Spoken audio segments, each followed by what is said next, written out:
নমস্কার দর্শক বন্ধু, আমরা একটা কথা শুনে থাকি, হেলথ ইজ ওয়েলথ। প্রাচীনকালে মুনি ঋষিরাও বলতেন স্বাস্থ্যই সম্পদ। তো স্বাস্থ্য যে সম্পদ সেটা আমরা বুঝবো কী করে? আমাদের মধ্যে প্রয়োজন সচেতনতা। আরেকটা কথা আমরা শুনে থাকি, prevention is better than cure. রোগ হলে তার তো অবশ্যই চিকিৎসা রয়েছে, কিন্তু রোগ যাতে না হয়, অর্থাৎ রোগ প্রতিরোধ আমরা করব কীভাবে, ঠিক এই বিভিন্ন রোগের জন্য সচেতনতার প্রয়োজন। আজ ওয়ার্ল্ড ব্রেন টিউমার ডে। এই উপলক্ষে সিকে বিড়লা হসপিটাল সিএমআর-এর পক্ষ থেকে মানুষকে এই রোগ সম্বন্ধে সচেতন করার জন্য এবং এই রোগ হলে তার উন্নত মানের কী পরিষেবা রয়েছে সেটা জানানোর জন্য এক আলোচনা সভা আয়োজন করা হয়েছে। Parthapratim Saha report, crime press, Bengal. নমস্কার, আজকে ওয়ার্ল্ড ব্রেন টিউমার ডেতে আমরা আমাদের মধ্যে পেয়েছি ডক্টর অমিতাভ চন্দ্রকে। নমস্কার, আমি ডক্টর অমিতাভ চন্দ্র। আমি director and head of neuro surgery CK Birla CMR hospital. আজকে বিশ্ব ব্রেন টিউমার দিবস। আমরা এটিকে পালন করি প্রত্যেক বছর 8ই জুন। মূলত সাধারণ জনগণের মধ্যে ব্রেন টিউমার সম্বন্ধে সচেতনতা বাড়ানোর জন্য আমরা এই দিনটাকে পালন করি। ডক্টর চন্দ্র, আপনি তো সচেতনতার কথা বলছেন। প্রথমে জানতে চাইব আপনার কাছ থেকে যে ব্রেন টিউমার এই ডিজিজটা কেন হচ্ছে? আর 5টা যেরকম টিউমার হয়, টিউমারের কারণ যেটা সেইটাই এরকম কারণ যে আমাদের কোষ যে বিভাজন হয়, সেল যে ডিভিশন হয়, কোষ যে বিভাজন হয়, সেটা নিয়ন্ত্রণ হয় জিন, আমাদের শরীরের যে জিন, সেখান থেকে আমাদের জিন জেনেটিক কোড সিগন্যাল পাঠায় যে কোন কোষ বা কোন সেল কতটা দ্রুত বিভাজন হবে বা আদৌ বিভাজন হবে কিনা, সেটা বার্তাটা পাঠায়। এই বার্তায় যদি মেসেজে কোনো সমস্যা হয় তখন অ্যাবনর্মাল গ্রোথ ডিভিশন হয় এবং অ্যাবনর্মাল গ্রোথ হয়, সেটাই টিউমার। ব্রেনেও টিউমার। ব্রেন টিউমারের এখনো পর্যন্ত সেইভাবে যে রিস্ক ফ্যাক্টর যেটাকে বলে সেরকম এনলিস্টের কত কিছু রিস্ক ফ্যাক্টর নেই। কতগুলো যেমন বলে রেডিয়েশন, যেমন radiation is a known cause of brain tumour. একসময় বলা হতো যে চোটের জন্য হতে পারে, সেটার জন্য হয় না। কিছু কিছু ক্ষেত্রে দেখা যায় যে হেরিডিটারি জেনেটিকের তফাৎ। হেরিডিটারি মানে বংশগত, ফ্যামিলিতে হলে পরপর ব্রেন টিউমার হবে, সেই সংখ্যা কিন্তু খুব কম। যেমন ভন হিপেল-লিন্ডাউ সিনড্রোম বলে হয়, নিউরোফাইব্রোমাটোসিস টাইপ, এগুলোর সংখ্যা খুব কম যেগুলো হেরিডিটারি। যেমন বাবার হলে ছেলের হচ্ছে বা তার নেক্সট জেনারেশনের হচ্ছে। ব্রেন টিউমারে কিন্তু বেশিরভাগই এরকম হেরিডিটারি হয় না। ব্রেন টিউমারের এখনো পর্যন্ত যেটা বললাম যে রিস্ক ফ্যাক্টর সেভাবে পাওয়া যায়নি। অনেকে মোবাইল ফোনের কথা বলে। হ্যাঁ, কনসেপচুয়ালি হয়তো খানিকটা ঠিক যে মোবাইল ফোন একটা ইলেকট্রোম্যাগনেটিক রেডিয়েশন, যখন যে কোনো ইলেকট্রোম্যাগনেটিক রেডিয়েশন করে কি টিউমার তৈরি করতে সাহায্য করতে পারে, টিউমার হতে পারে, সেই রিস্কটা থেকে যায়। তো সেই জন্যে আমরা বলি যে মোবাইল ফোন বেশি ব্যবহার না করাই ভালো। তবে এখনো পর্যন্ত কোনো স্টাডি নেই যেটা বলতে পারে যে হ্যাঁ, মোবাইল ফোন ব্যবহার করলে ব্রেন টিউমারটা হচ্ছেই। যেমন ধরুন, ধূমপান করলে লাং ক্যান্সার, বা মুখে মুখের যে তামাক হলে মুখের মধ্যে ক্যান্সার, এগুলো এইরকম সেইরকমভাবে এখনো খুঁজে পাওয়া যায়। ব্রেন টিউমারের ক্ষেত্রে আগের থেকে কোনো সিমটমস দেখে বোঝা যেতে পারে যে ব্রেন টিউমার হওয়ার সম্ভাবনা রয়েছে? হ্যাঁ, ব্রেন টিউমারের অনেকগুলো উপসর্গ হতে পারে। মূল উপসর্গ মাথা ব্যথা। শতকরা 70% ক্ষেত্রে মাথা ব্যথা হয়, তার কিন্তু 30% ক্ষেত্রে মাথা ব্যথা হয় না। আমার কাছে অনেক রোগী আসেন, তারা বলে যে ডাক্তারবাবু, আমার এরকম ব্রেন টিউমার হলো, আমার তো মাথা ব্যথা হয় না। আমি কিন্তু বলি যে মাথা ব্যথাটা যে হবেই এর কোনো কথা নেই।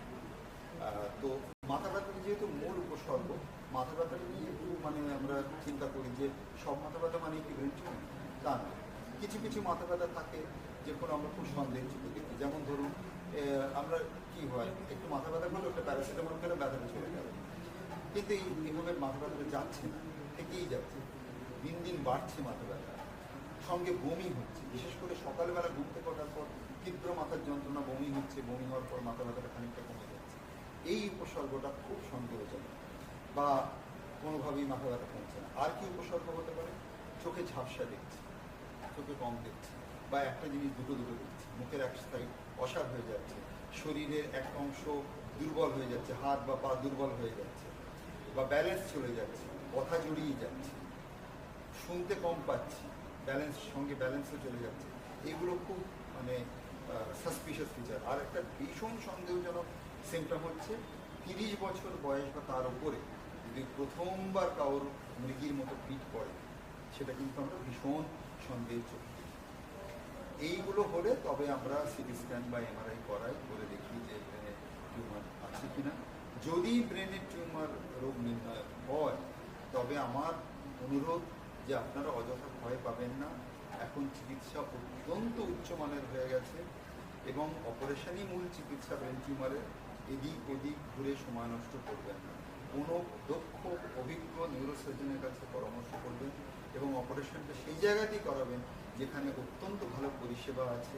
হয়তো একটু বেশি পয়সা লাগে, কিন্তু কিছু পয়সা বাঁচানোর জন্য এমন একটা জায়গায় যাবেন না যেখানে সেই পরিষেবা নেই বা সেই সার্জনের সেই দক্ষতা বা অভিজ্ঞতা নেই। সেটা করতে গেলে দিতে কিন্তু বিপরীত দেওয়ার সম্ভাবনা বেশি। নমস্কার দর্শক বন্ধু, আজ ওয়ার্ল্ড ব্রেন টিউমার ডে। এই দিনে আজকে আমাদের কাছে খুবই গর্বের বিষয়, আমরা আমাদের মধ্যে পেয়েছি CK Birla hospital CMRI administrator mister Somabrata রয়কে। Most welcome mister Roy. Thank you so much. প্রথমেই জানতে চাইব, সিকে বিড়লা হসপিটালের অ্যাডমিনিস্ট্রেটর হিসাবে আপনি বলুন যে আজকে সমাজে এই ভয়াবহ যে ডিজিজ ব্রেন টিউমার কতটা ছড়িয়ে পড়েছে। দেখুন, এই যে ব্রেন টিউমার ডিজিজটা, এটা কিন্তু একটা মারাত্মক ব্যাধি। আর এটা সমাজে তো রয়েছে এবং সমাজের সর্বস্তরে আপনি দেখবেন এই ব্যাধিটা অনেক সময় ডিটেকশনই হয় না, তাই মানুষ বুঝতে পারে না। এবার বুঝতে না পারার কারণ কি, ধরুন আপনার একটা বা কারুর একটা টিউমার হয়েছে, মাথা ব্যথা করছে, নজিয়া হচ্ছে, ভিশন ব্লার হয়ে যাচ্ছে, চলতে কষ্ট হচ্ছে, মানুষ ভাবে হয়তো এটা কোনো একটা হেডেক রিলেটেড সমস্যা। তারা নানা রকম ট্রিটমেন্ট করে যে সঠিক ডক্টরের কাছে যাবে, এই যে সময়টা, এটা অনেকটা দেরি হয়ে যায়। দেরি হলে কি হয়, টিউমারটা বেড়ে যেতে পারে। আর টিউমারটা খুব যদি নার্ভে এফেক্ট করে দেয়, তাহলে কিন্তু এটা প্রাণঘাতী একটা ডিজিজ। আর এই ডিজিজটা যত তাড়াতাড়ি সম্ভব কিওর করার জন্যে কি দরকার, এমন একটা ইনস্টিটিউশনে যাওয়া বা এমন একটা ডাক্তারের কাছে যাওয়া যেখানে এই পরিষেবাটা দেওয়ার সব রকম ব্যবস্থা আছে, ইনফ্রাস্ট্রাকচার আছে, ম্যান পাওয়ার আছে, টেকনোলজিক্যাল অ্যাডভান্সমেন্ট আছে। তো সেটা লাকিলি আমাদের হসপিটাল সিকে বিড়লা হসপিটাল, এটা একটা ট্রাস্ট হসপিটাল। আমরা এখানে যা অ্যাকচুয়ালি আমরা ইনকাম বলবো না, বাট পেশেন্টদের থেকে যেটা হয় সেটা সারপ্লাস, এটা আমরা প্লাউড ব্যাক করি for the development of our patient related treatment. আমরা কিন্তু এখানে যিনি ওনার, তিনি কিন্তু কোনোদিন আমাদের কোনো রকমভাবে বলেননি যে কত টাকা দরকার এই হসপিটালে, রেভিনিউ কত হলো জিজ্ঞেস করেন না। জিজ্ঞেস করেন কি পেশেন্ট কেয়ার কত ভালো হচ্ছে, পেশেন্টদের স্যাটিসফ্যাকশন লেভেল কি, ট্রিটমেন্টের আউটকাম কি, উইথ ট্রান্সপারেন্সি ট্রিটমেন্টগুলো হয় কি না, আর তোমার কাছে বেস্ট ডক্টর যারা আছেন তারা স্কিল্ড কি না। তো হ্যাঁ, আমরা সত্যি খুব অ্যাকচুয়ালি বলবো লাকি বা যাই বলবেন, আমাদের সমস্ত পরিকাঠামো এই হসপিটালে আছে সমস্ত দুরারোগ্য ব্যাধির ট্রিটমেন্ট করার জন্যে। তো সেই দিক থেকে দেখতে গেলে আপনারা শুনলেন আজকে যারা পেশেন্টরা এসেছিলেন, তাদের মধ্যে গরিব থেকে শুরু করে সমস্ত স্তরের মানুষ যাদের পয়সা আছে সবাই এই হসপিটালের ফেসিলিটি নেয়। অ্যান্ড তারা যে উপকৃত হয়েছে সেটাই হচ্ছে একটা দৃষ্টান্ত, একটা উদাহরণ এই হসপিটালে। তারা যখন এসেছিল তারা জানতো না তারা আর ফিরে যেতে পারবে কি না সমাজ জীবনে, আর বেঁচে থেকে আবার সেই লড়াইটা চালিয়ে যেতে পারবে কি না, কিন্তু আমরা তাদের হাসি মুখে ট্রিটমেন্ট করে সেই জায়গায় ফিরিয়ে দিতে পেরেছি। ওয়ার্ল্ড ব্রেন টিউমার ডেতে সিকে বিড়লা হসপিটাল সিএমআরআই আয়োজন করেছিল এক আলোচনা সভা।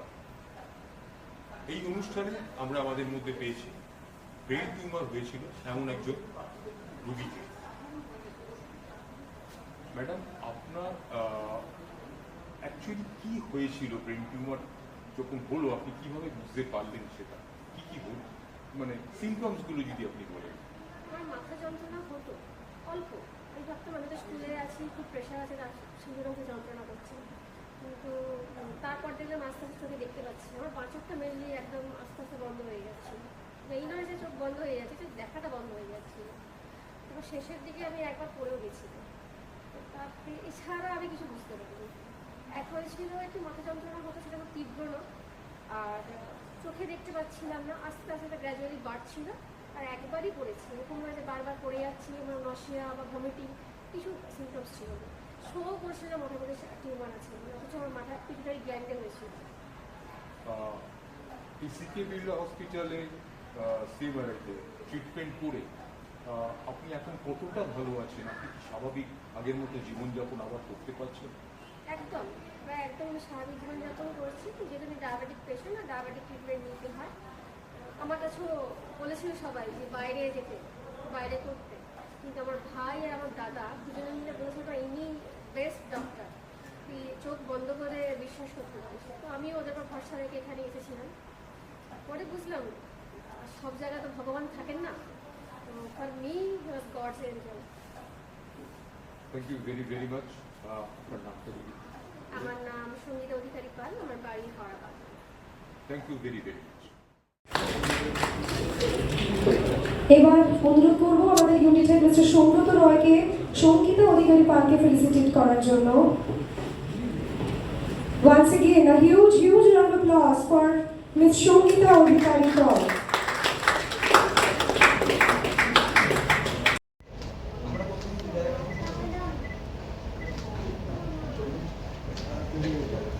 কাছে চলে এসেছি, এইভাবে আমার ট্রিটমেন্টটা হয়েছে। আমার লোকালে যেখানে আমি থাকি সেখানকার পরে ডাক্তারকে দেখিয়েছি, এমনি রুটিন ভিজিটের জন্য গেছিলাম। উনিও বলেছেন যে এটা একটা ফ্যান্টাস্টিক অপারেশন, মানে